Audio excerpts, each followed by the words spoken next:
was directed by Stanley Kubrick, who also directed 2001: A Space Odyssey, A Clockwork Orange, Barry Lyndon, Full Metal Jacket, Eyes Wide Shut, and Doctor Strangelove. But this remains his first and only horror movie. And Stanley Kubrick is probably the director most people will say is the best of all time. Every time he touches on a genre, it's probably one of the most well-known movies in that genre. 2001: A Space Odyssey is probably the most well-known sci-fi movie of all time, and it's actually Stanley Kubrick's only sci-fi movie, as well as Barry Lyndon, a history epic, one of the most well-known and his only one.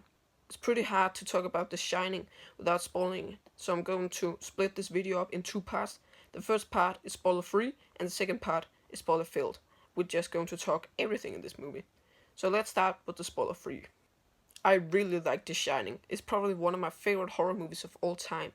It's weird, but it's accessible at the same time, because it's so weird that you can have your own interpretation of it, that it's actually kind of easy to get into it. And I think this movie is probably the best sounding movie I've ever seen. Not just the score, but also the sounds that the hotel make, especially in the scene where Danny rides his bicycle through the hotel, and he rides over some rocks, and halfway through the rocks there's always just space for the floor, and then when he rides it, it's like when he touches the floor it makes a sound, but then it stops every time he rides over a rock, which I just think, I know it doesn't improve in the story anyway, but I just think that scene is so masterly choreographed and filmed. That's only Stanley Kubrick that could make a scene like that be so relevant, and when you see it you think that's just brilliant, even though that doesn't really happen anything but a boy just riding his tricycle in through a hotel for 5 minutes straight. The performances in this movie are amazing. I really like Jack Nicholson as Jack in this movie, but my favorite performance in this movie is actually Shelley Duvall's. And I know this is probably the worst case of Stanley Kubrick taking his takes over so many times. I actually think there's a shot in this movie that he filmed over 120 times, and he especially did this to Shelley Duvall, even sometimes abusing her on the set. And she has come out and said that she likes the performance she made, and that she kind of forgives Stanley Kubrick for doing it. But I don't know, I think it's kind of weird that he did it, and he is kind of a control freak. And you can't talk about her performance without mentioning that she unfortunately died last year, and that though we have lost her, she will always live on in this movie for all horror fans to watch. And you of course have to talk about the book that was written by Stephen King. Stephen King is one of the most well-known writers in the horror genre of all time. He have written books like Christine, Children of the Corn, Carrie, and Pet Sematary.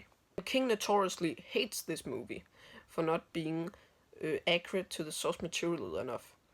I have not read the book, so I cannot give my opinion on that, but I really like the movie, and I think it's probably a better thing that Kubrick changed things, but I also think it's weird that he would choose to make a film adaptation of a book and then just change everything.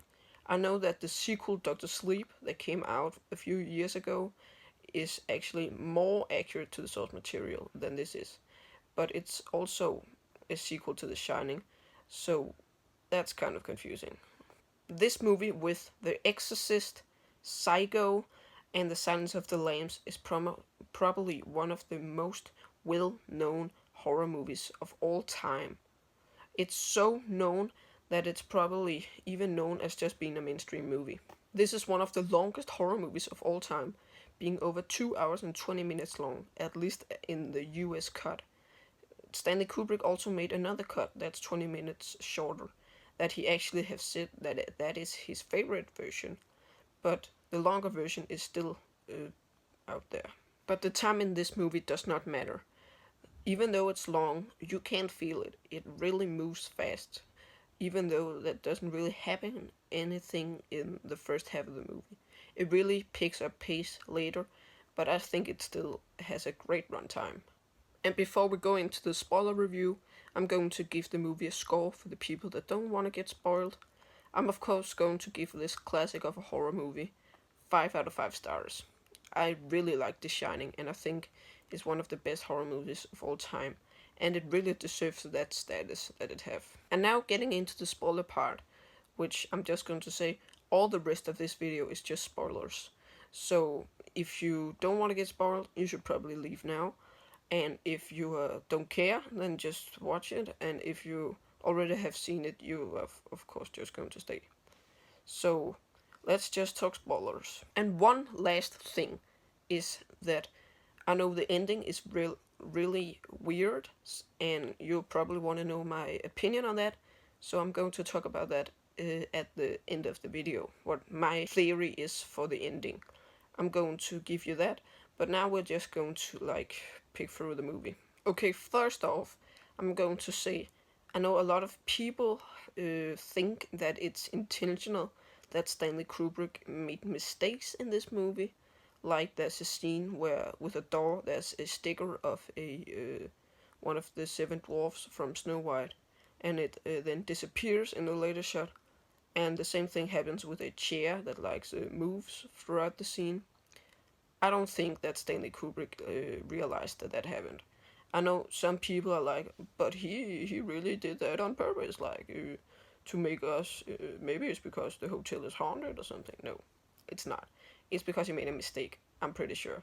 I know the man was he took 100 takes of shit and made the actors sick of acting for a while, but I don't think that the chair moving in the background is like an Easter egg to the fake moon landing or something. And now to talk about if I think that the ghosts are there or if they are not there. I absolutely think the ghosts are there. I even think there's a scene in the movie that right out just spells for you that the ghosts are real. It's when Wendy have locked Jack in the freezer and he talks to a ghost, and then the ghost just picks up the keys and locks him out of the freezer. I think that's pretty much saying that, yeah, the ghosts are real in this movie. And then to talk about if the ghosts are going after Jack, or if Jack really has been there all along, like the ending says. I don't think that the ghosts are personally attacking Jack. I just think that the entire hotel is haunted. Even though it's kind of weird because, he's only there to be a caretaker for whatever, for 4-5 months or how long he's supposed to be there. So I just think it's the ghosts from the past haunting him, and that they are not going after him, but it's just because he's in the hotel that they are there. So that's why we also hear a backstory of another character who also was a caretaker, who also got haunted, and then killed his entire family. Which is the same thing happening here to Jack. So I think it's something that the ghosts do when the caretakers come and do it. Because there's only 4 main characters in this movie, I'm going to dedicate a segment to all of them, starting with Scatman Crothers' character of Dick Hallorann. Dick Hallorann is the only character in this movie that we know also have the Shining like Danny, at least until Dr. Sleep, where we get a whole lot of them. But right now it's only him and Danny. So the fact that we know that he also has the Shining makes that in the end, when Jack is trying to kill Danny, he can contact Hallorann with his powers, which makes him go to the hotel, where he unfortunately gets killed by Jack. Actually the only person that Jack actually kills in this movie. So what is my opinion Hallorann's part of this movie? I think he's kind of the opposite of Jack Torrance, the man who kind of can step up to him. I'm not saying that Wendy is not able to kick his ass, but I just think that through the storytelling it's very clearly that she's not at any point in the movie capable of beating her husband. But I think that's the role that Hallorann has, even though he's pretty quick to get killed by him the second he walks into the hotel. But we don't really in this movie know what The Shining can do. We first get that in the sequel, so I'm not going to give this movie a review through the sequel, because the sequel came many years later, and this was the only thing that was for a whole lot of time. Even the book was first written in 2013, so I'm not going to base the first one on the sequel. Also, in the bathroom scene, get told that Hallorann has been there for a long time, and this movie is kind of iffy on its timeline, because some characters are alive in the now and some are alive in the 1920s, which is 60 years earlier in this movie. So that when he talks to the ghost from the 1920s, the caretaker before him, he says that Hallorann was also there at that time, but that doesn't really make sense. And this fact actually comes in later in my theory to the end of the movie, which is coming later. But that's pretty much all I have to say about Hallorann's character. I think he's an important part of this movie, but probably the least important character in this movie. I know that all the random background characters, I'm not counting them. I'm only counting the four big ones. Now to talk about Danny Torrance. I think Danny is probably the most important character in this movie. He's like the character that he can't really do anything, but it's him that contacts Hallorann to come and save them. That just fails miserably, but he tried. And I think the story that we get of Jack pulling Danny in the arm and then dislocating his shoulder doesn't really get into the story, but I did actually pick up on a detail in that story, because we hear that he was drunk when he did it, so he stops drinking. But we also get to know that it was 3 years ago that he did it. But when Jack goes up to the bar with the ghost bar, he takes his first alcohol in 3 years, but he says, "Cheers to 5 miserable months." So that means that he have only stopped drinking in 5 months, which probably means that he have been drinking behind Wendy's back. I don't know how much that helps the story, but I think that was a funny detail to pick up on. But now to get back to Danny, I think Danny's inside voice, Tony, the finger that he kind of does that. I think that's probably. I know that the movie kind of tells you that it's like the Shining that he has inside him, but and I know that some people that read and watched Doctor Sleep says that it's actually Danny from the future trying to tell his younger self to get out of that situation, and it's also the only thing stopping them from going to the hotel. So maybe that's true, but again, I'm going to judge this movie on itself and not the sequel. So I don't think it's his future self. I think that The Shining is kind of like, it's not an entity, but it's a thing a lot of people get, because we know that Hallorann also has it. So I think it's like a thing that genetically gets everywhere, all, which also picks up in another theory that people have of this movie actually talking about native genocide, and that the hotel is built on a place where people would kill the originals in America and then build a hotel on it, and that the blood coming out of the elevator is actually native blood. I don't know if that theory is true, but I think that people can have their own theory, like I said. I know some people also have another theory that we're going to talk about, which is pretty crazy.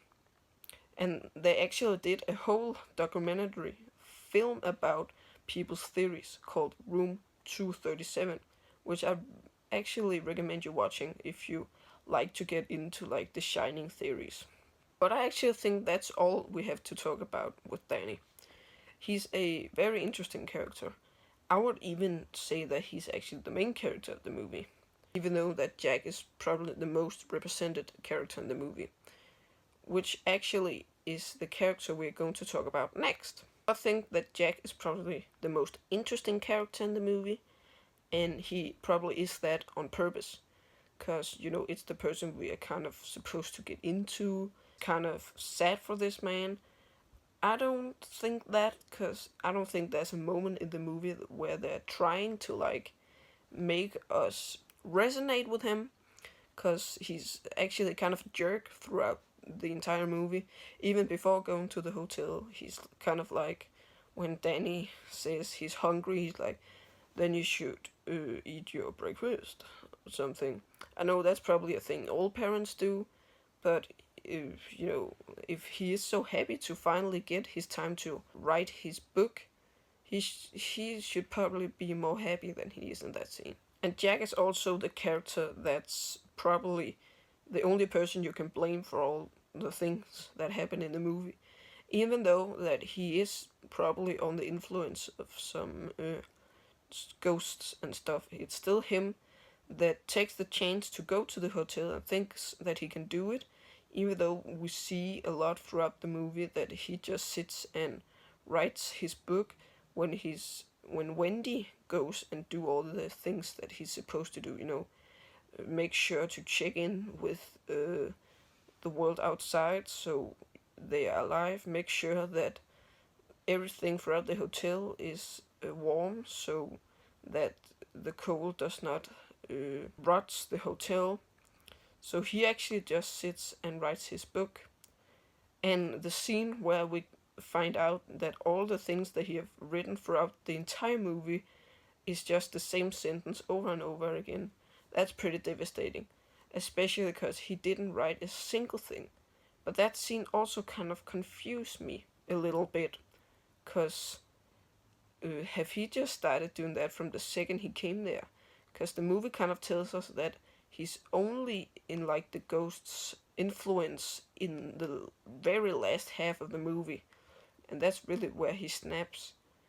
But if he have written on the book all those words even before the ghosts, that means that he probably have something weird going on inside his head. That's just a theory. Even so much that I think, did the ghost really have to do anything to make this man snap and go after his family with an axe, just like the caretaker before that? I don't think so. So it's probably why the ghosts are only like taking people a little bit at a time, because the first caretaker we hear of, and the only, is in the 1920s. So, and this takes place in the early 1980s, 60 years later, which is like, and I know that the hotel has been closed for at least caretakers for a whole lot of time, because they were too afraid that they would get scared away because of the story in the 20s. So, does that mean that the ghosts only like attack mentally disabled or stressed people, which is kind of a weird thing to think about? So yeah, I guess this movie just drives a lot on the viewer's interpretation of the movie and not really story, which kind of makes this movie very good. I know that the story is there and it's very good, but I also think that the thing that the viewer needs to think of is actually more important than what the movie thinks of itself. And now to get to Wendy. I think Wendy is probably the most tragic character in the entire movie.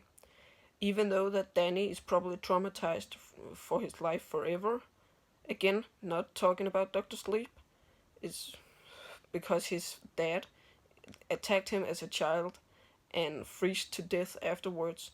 I still think that it's Wendy that gets the most scars out of it, because it's her that gets told all these horrible things that he needs to say for the ghosts.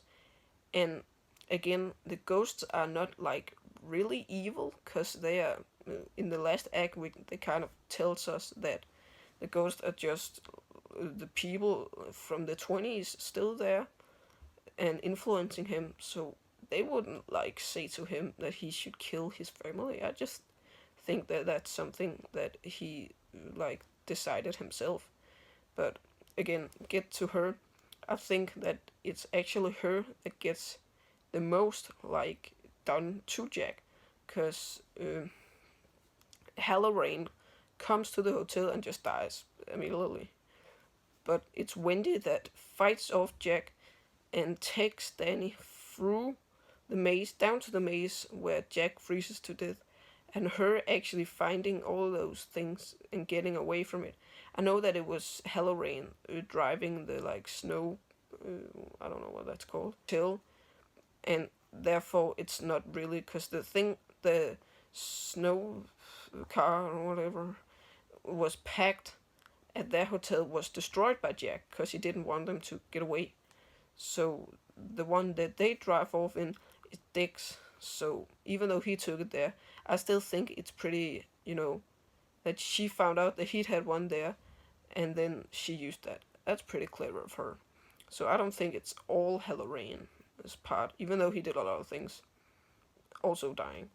So that's why I think that Wendy's character is actually the one fighting most of Jack, and also that we only hear that it's the men in the family getting taken over by the ghosts, and but I also think that Wendy's condition kind of melts because of the ghost's presence, and her husband's like behavior on her is also probably a big part of her meltdown. But I think the meltdown is expertly acted by Shelley Duvall. One of the best, probably even the best performance in horror of all time, I think. So now let's get to the ending. This movie, of course, ends with the picture of the big party, the big New Year's party in 1921, and then zooming in the middle where we see Jack attending it. And what do I think of that ending?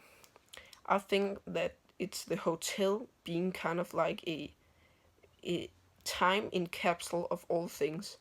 I think the fact that Jack comes there and also is on the picture kind of feels like that the hotel is just doing the same thing over and over again. Also, that when Jack gets told the story of the caretaker that killed his family before him, it doesn't sound like it's a story that happened 60 years ago, even though that's the thing that the movie tries to tell us. I actually think that thing probably just happened 20 years earlier, and that thing also recycled itself over and over again. Maybe it's not the same people's faces, but it's the same like soul just reconnecting. And that's why, even though Tony kind of tried to warn Danny not to go to the hotel, it was inevitable that they should go to the hotel because the hotel is kind of like a time traveling thing that always makes things go over there. So that's my theory. But I know a lot of crazy theories, like that Danny has a shirt on where there stands Apollo 13, which was the spaceship flying to the moon that successfully got the first people on the moon ever in 1968. And people have notoriously thought in the start that it was Stanley Kubrick that faked the moon landing, because if you zoom in and like the footage we got of it, there's like a camera light or something that people think is then Stanley Kubrick that filmed it because of the success of 2001: A Space Odyssey. And I think it's very weird that people think that it was his cry for help to put on a Apollo 13 shirt on the main character in the movie. What? I don't know why that should be an indication that he's trying to tell us something. I don't think that. And then the native theory that I've already talked about, and that's the most prominent theories in this Shining space. And then there's a lot of crazy theories, like that the hotel is alive and is eating the people. I don't think that's true at all. And that the twins in the movie is actually, yeah, I don't know. It's really, really weird. But I think this movie is a great horror movie. I would even say a horror masterpiece. This is one of the most recognizable horror movies of all time. and that it did not get a single Oscar, that is just mind blowing to me. That the Academy have always just overlooked Stanley Kubrick so much. Even up to his death, they didn't give him a single Oscar. I know he has only won one Oscar in his entire career, which I know some great directors have never gotten a single Oscar. But this one was for best special effects. The man known for being the best director of all time, winning an Oscar for the best special effects, which he only got because he was so big of a control freak that he made the special effects for 2001 himself, which gave him the Oscar, which kind of is a smart idea to just do everything yourself, and then if your movie just wins one Oscar, you'll get it. But that the man who is the best known for the best director of all time did not win best director is crazy to me. That's my theories and reviews and thoughts of The Shining. I hope this video really helped you kind of understand the movie. I'm still not sure myself what the hell this movie is about, and I know this video is probably a bit longer than the other ones, but I just had so much to talk about of The Shining. It's The Shining. You just have to talk about it for that. So, hope you I hope you thought this video was good. And I'm just going to say, always stay terrified. See you.